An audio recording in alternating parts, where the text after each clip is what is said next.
In 1966, our family came to Whitby. My father had made a decision that it was time to start his dream, and that was having an automotive dealership, which he was able to attain that January. There wasn't a person that walked in this dealership, if he went by them, that he wouldn't say hello to them. It was something you saw in everything he did. I mean, he would always try to help people out. He would always try to go the extra mile, whatever it took to make it happen.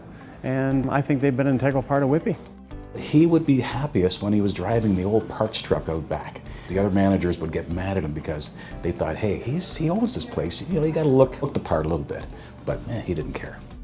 I never got to meet Bill Nurse personally, but I'm guessing he'd be pretty proud of what Mary's done with the place. My father worked here until he was 85 years old. That was probably the last time that he was here. Very passionate about the business, very passionate about the community he lived in, and definitely passionate about providing an exceptional customer service every single time. When I started working here, this of course was not our used car office. Our used car offices were beside us, attached to our used car pre-owned lot.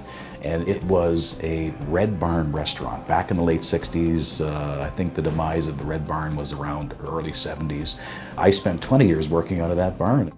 We would walk by Mr. Nurse's office, and he was always the first one here, always. And I don't know, he beat everybody, but he'd be sitting at his desk, and the door would be right there, and we would all walk by, and he would acknowledge every one of us that would go into the meeting room. Those things I do remember. I do remember that. We have several family members that work within different departments of the dealership. It's exciting to see that the young people are as proud of the organization as their parents obviously are. My 29-year-old son needed a job. When I mentioned that to Mary, like I said, within a day, he had the job here. And there wasn't a matter of interviews or nothing like that. It was just a matter of get him in here, we'll get him an outfit, a black shirt and the black pants, and he's going to start right there. We try to provide a culture for our staff and our customers alike that is a little bit different than everywhere else. And you've got to believe at some point that has something to do with people staying a long period of time. You can see it, every single person. I'd say there's probably 10 people or more in here a day that have a story about how they either bought their first car here and that was, 40 years ago, or they're buying their second car here just because of how they feel about the place.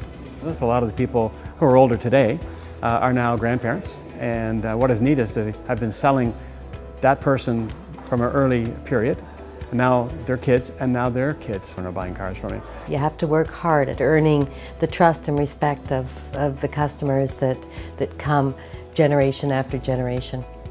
And that's the biggest compliment for me is when people do come in and say, yeah, you sold to my father, or you sold to my grandfather or my grandmother.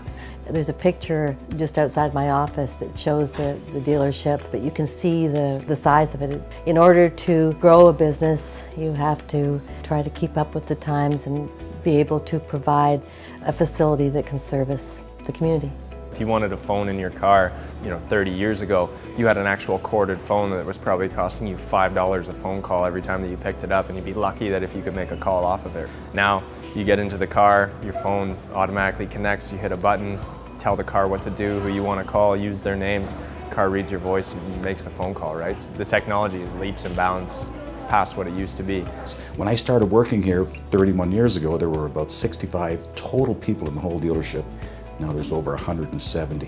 Whether it's the beautiful new building that they've built or how they've stayed in touch with the community as a whole, right? Whether it's sponsoring events, sponsoring sports teams, the Nurse Rewards program that partners with all different businesses in the Whitby area. It gives us an opportunity to reward a customer who comes in regularly for service.